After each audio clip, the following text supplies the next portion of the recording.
Y con muchísimo gusto ya recibimos aquí en la mesa de Informe Capital a Óscar Botinelli, presidente de Factum.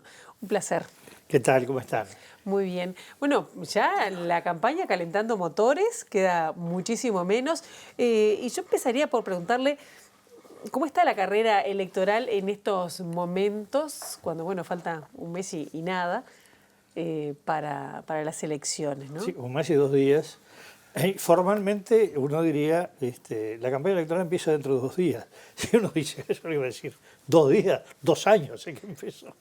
Pero digo, dentro de 2 días, claro, empieza la intensificación de publicidad en los medios electrónicos, claro, en la radio y la televisión, que va a ser una luz fenomenal de publicidad y que algo capaz que impacta. Es decir, yo creo que impactan las cosas más de larga duración que esta.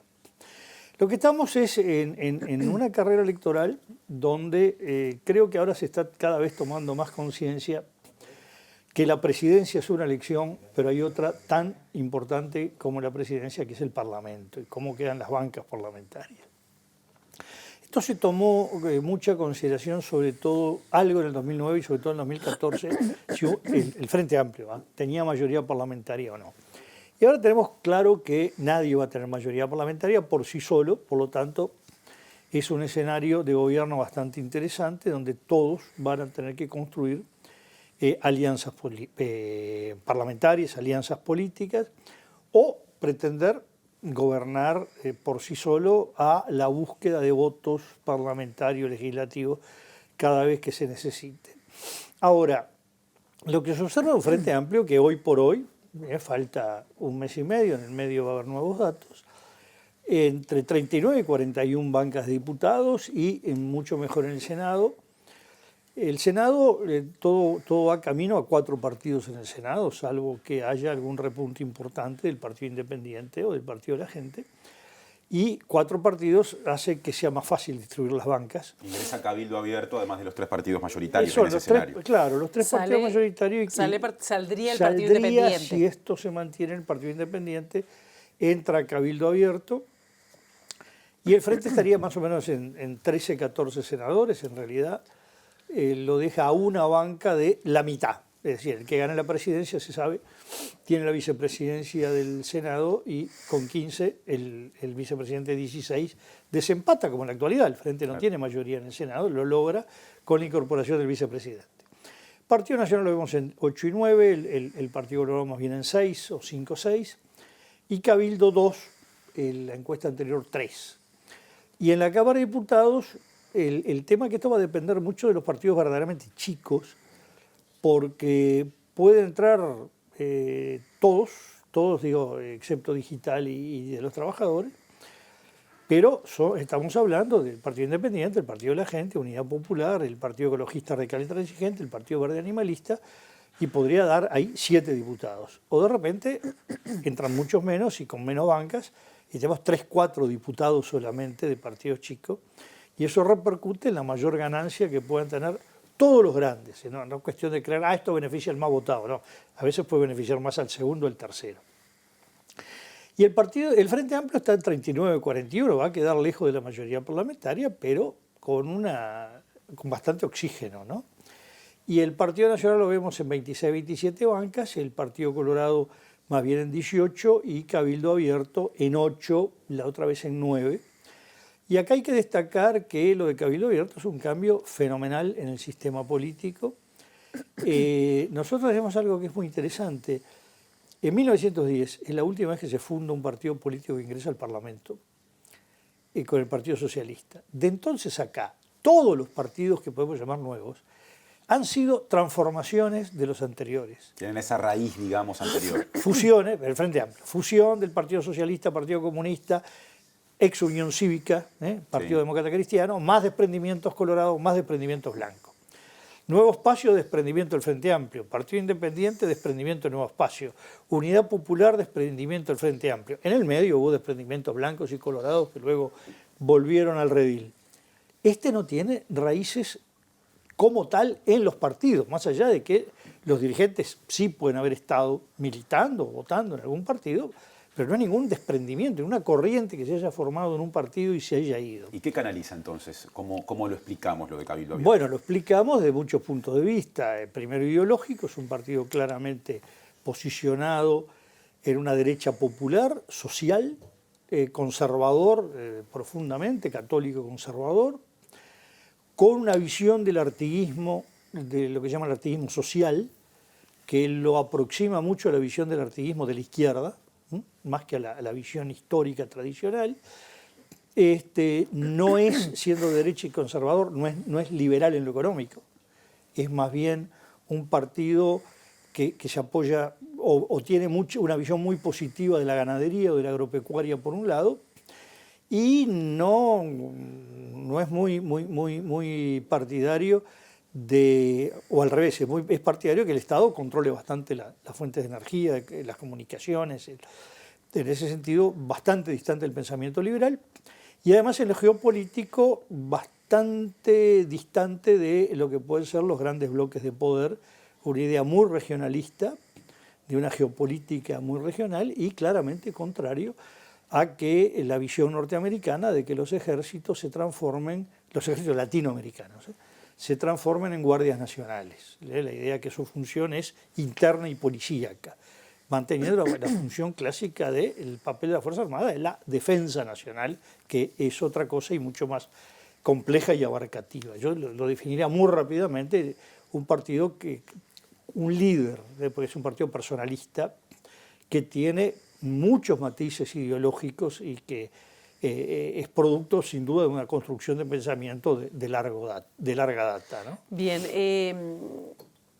si pensamos en cómo quedaría en principio con los datos que tenemos conformada la Cámara Baja, por ejemplo, o el Parlamento en general, es decir, ¿a quién se le complica más, pensando que nadie va a tener mayorías parlamentarias, crear alianzas? Porque si el Frente Amplio tiene 39-41, no necesitaría, decir, capaz que con quién acuerda, ¿cómo serían esas alianzas, no? Porque si el Partido Nacional, el Partido Colorado, es decir, capaz que tendría que arreglar el Partido Nacional, él lo dice el propio Lacalle Pou, va a ser multicolor.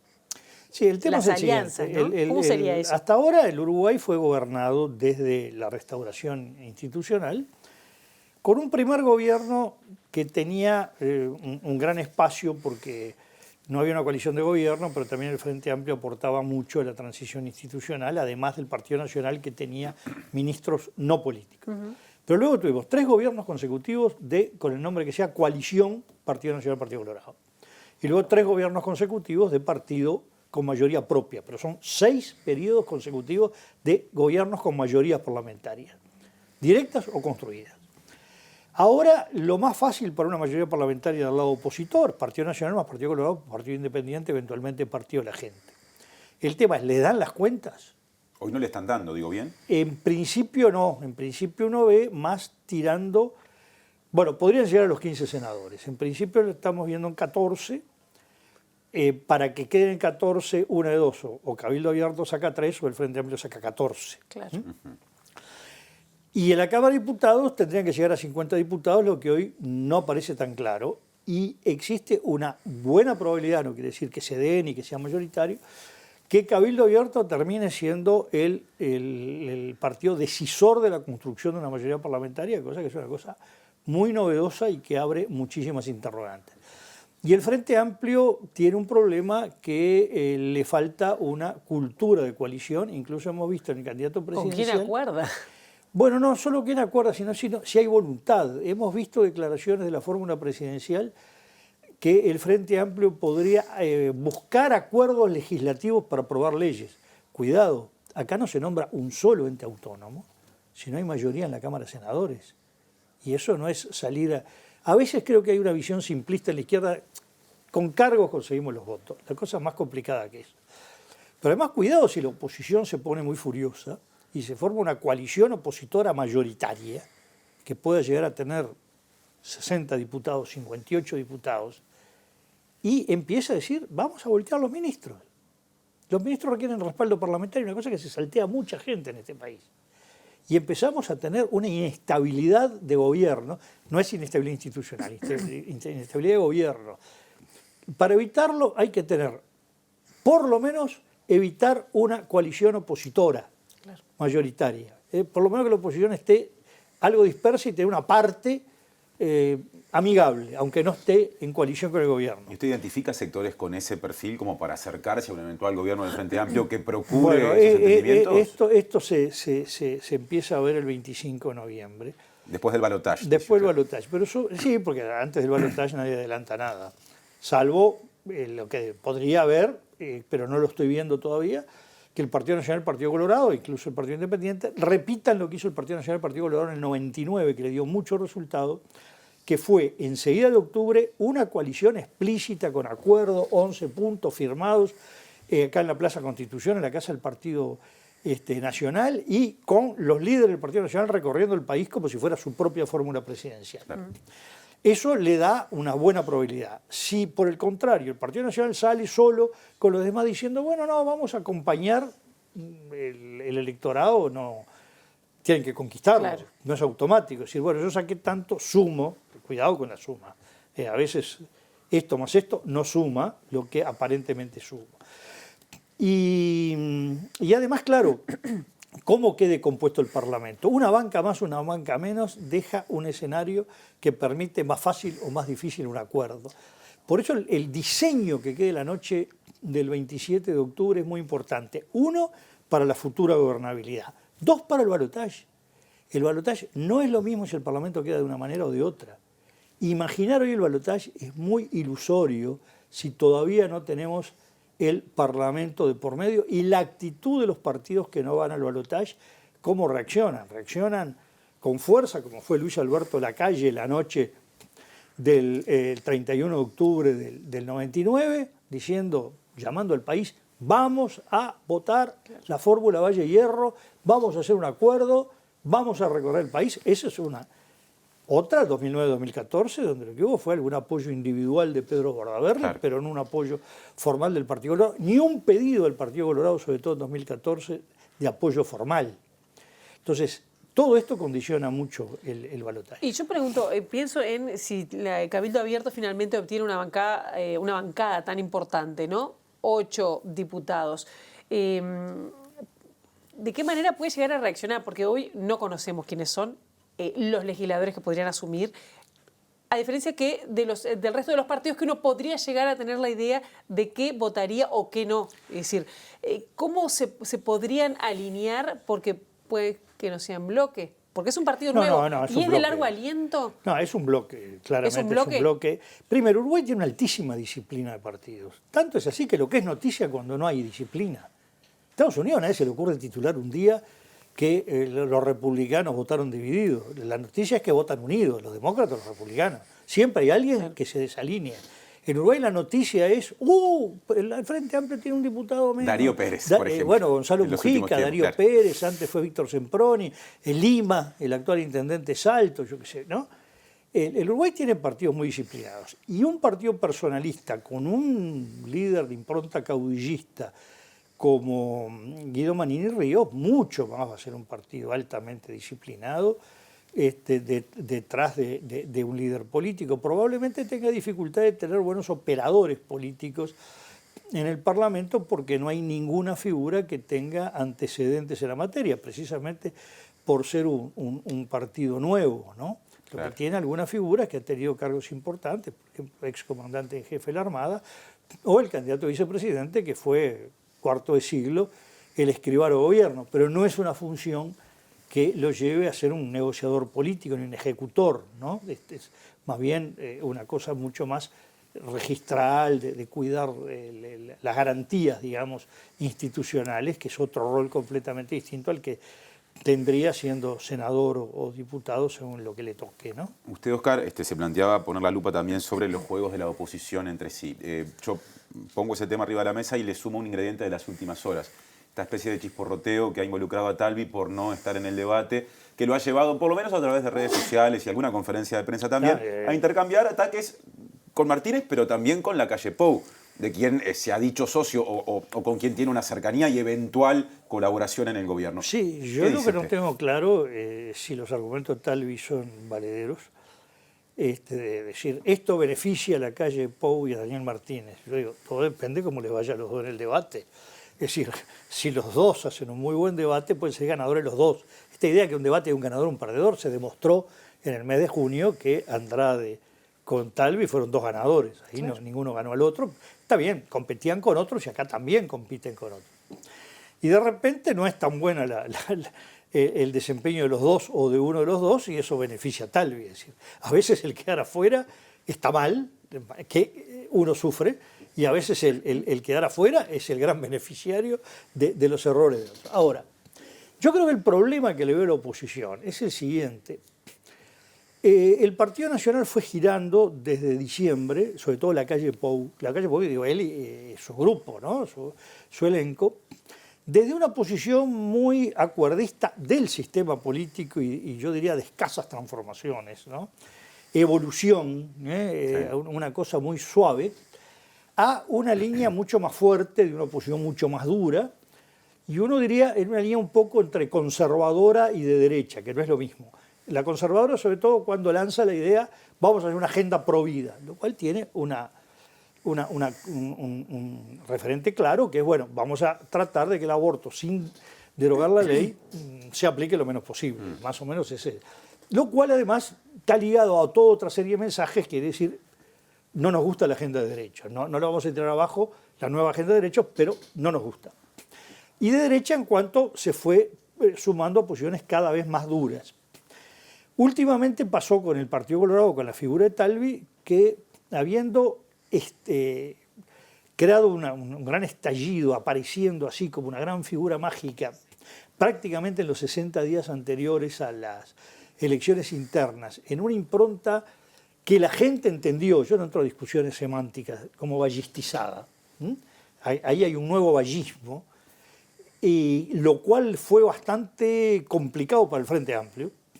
Le empezó a morder mucho de ese lado y siguió por ese trillo y desaparece 10, 11, 12 días de la campaña electoral y reaparece, yo diría, otro Talvi, primero más peleador y menos conciliador, pero además un Talvi que vuelve más a sus raíces de pensamiento como técnico durante 25 años, más afín al liberalismo económico. Más pegado a Jorge Valle, lo que era la figura de Jorge Valle. Bueno, yo diría más pegado, no, digo, más que pegado, diría a su pensamiento expuesto a lo largo de 25 años, como un hombre de alta formación en economía y con una ideología muy clara en economía. Y menos ballistizado, lo cual hemos visto en la última encuesta, aunque fue antes de este giro de Talvi, que esto generó una baja en la adhesión a Talvi y la misma cantidad de adhesión, ojo, hay que tener cuidado en la encuesta, son números muy chiquitos de crecimiento del Frente Amplio. ¿En dónde? En la clase media, alta y alta y en la gente más interesada en política. Es precisamente el sector, en Montevideo, la costa de Montevideo, en que Talvi fue el gran arrollador y un frente que fue un poco arrollado, y ahora un frente que nos parece que acá la reaparición como actor político de Daniel Ostori fue fundamental, porque aparece del lado del frente una figura que puede pelear ese electorado, más allá de que uno es renovación del elenco político, el otro es más la continuidad del elenco político, sí, algunas diferencias de edades, pero que apunta a que hay una disputa de electorado que uno diría Frente Amplio Talvi, pero en cierto modo Astori, astorismo y áreas parecidas. Bueno, como lo nuevo de ese perfil. Sí, pero Vergara ya había aparecido en mayo-junio, sí, cuando el alud de Talvi. Ahora ¿no? ensanchó su base en algún punto, generó acuerdos con sectores que no lo habían votado en la interna. Sí, bueno, ¿no? pero lo que pasa es que estos son juegos más de candidaturas, de actores políticos, de listas, que del movimiento de grandes cifras de electorado, ¿no? Estamos en otros temas, en otras perspectivas. Parecería que es más lo de Astori lo que generó, porque lo de Vergara lo que dio, lo que dejó de dar en relación a Talvi, se expresó en junio. Es decir, lo que no apareció en junio fue Astori, es decir, realmente estuvo muy diluido y eso le hizo daño también a la imagen del Frente Amplio. Entonces, ¿qué es lo que estamos viendo? Que un Frente Amplio que realmente no está haciendo bien la campaña electoral, uno ve que hay distintos comandos con estrategias distintas, discursos distintos, creo que está amparado por los dioses del Olimpo que han puesto alguna computadora para que promedie las cosas distintas que dice el Frente. Y ¿Cómo es eso? Y bueno, uno ve que las estrategias son todas diferentes. Y de repente sale una línea que le va bien, que no la trazó nadie. ¿Qué ejemplos identifica esas diferencias? Bueno, desde, por ejemplo, que existen 2 comisiones de programa o 2 referentes de programa, uno en torno al candidato presidencial, otro como presidente de la comisión del Frente Amplio, de programa del Frente Amplio, uno, cosas que aparece el candidato presidencial, yo haría esto, aquello, y por otro lado, un libro inmenso, lleno de capítulos, subcapítulos y puntos, aprobado por un congreso del Frente Amplio con todo un trabajo de la comisión de programa. Y parece que lo uno y lo otro a veces no se tocan, incluso algunas veces a uno le cuesta interpretarlo. ¿Eso qué quiere decir? Que Martínez está, su candidatura la está trabajando, no digo al margen, pero con cierta independencia de la estructura del Frente Amplio general. Sí, bastante claro eso, pero también bastante claro que los grandes sectores también están manejando la estrategia por su lado, ¿no? Uno ve que hay una estrategia del mujiquismo, el MPP, una de Andrade, ahora aparece una del astorismo, Vergara, Michelini, en fin. Es decir, no se ve una conducción central del Frente Amplio como se vio en otras oportunidades. Sin embargo, pese a esto, que uno diría, esto quiere decir que el Frente Amplio está haciendo las cosas mal, está teniendo la ventaja de que la oposición está compitiendo entre sí. Y para competir entre sí, el Partido Colorado, el Partido Nacional, el Partido Independiente y hasta Cabildo Abierto, están alejándose del electorado dudosamente frente amplista en propuestas más de competencia entre ellos, más hacia derecha, más hacia lo conservador. Y eso el Frente Amplio claramente lo beneficia. ¿Al Partido Independiente lo identifica en esa actitud también? Bueno, el Partido Independiente, entre el Partido Independiente de 2014 y el de hoy, ha habido un giro muy grande. El 2014 era la otra izquierda, el partido que iba a construir una mayoría parlamentaria y como mayor equidistancia el partido bisagra. Hoy es un partido que proclama que el elemento central de esta elección es sacar el Frente Amplio del gobierno, ¿no? Entonces, ahí hay un giro bastante importante y con pocas coincidencias, digamos, con el Frente Amplio.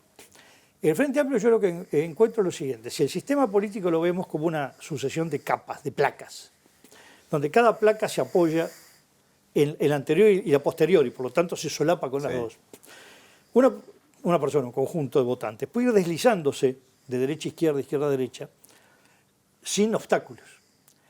Yo lo que veo es que las placas se están separando, las de los partidos opositores se están, dejando de la Unidad Popular, por supuesto, y el PERI, se están superponiendo entre sí y están dejando como un vacío con el Frente Amplio, sí, del medio, de por ahí. Y el tema es que el Frente Amplista desconforme, enojado, desilusionado completamente, tiene 2 opciones. O pego el salto, y ahí va, toma una carrera para pegar el salto, saltar el foso y caer bien del otro lado y agarrarse al otro lado, o dice, no tengo dónde ir, no tengo ningún primo hermano, me tengo que quedar acá aunque no me gusta, esto es horrible, me ha desilusionado, pero es lo que está más cerca o menos lejos de lo que me gusta. Y creo que esto al Frente Amplio como geografía política lo ha beneficiado, ¿no?